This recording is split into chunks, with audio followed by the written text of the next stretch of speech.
Узбекистан, Ташкент, Аньподробно.уз. В Узбекистане сегодня выпустят в обращение новые денежные знаки в виде банкнот достоинством 100 тысяч сумов, сообщает корреспондент подробно.уз. Тематика новой банкноты посвящена деятельности великого узбекского ученого Мирза Улугбека и его достижениям в астрономии. Она изготовлена на специальной защищенной бумаге.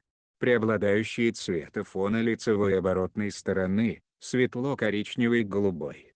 Выпуск купюр номиналом 100 тысяч сумов решает проблемы, прежде всего, связанные с неудобствами при покупке населением товаров с высокой стоимостью, таких как автомобили, мебель, бытовая техника.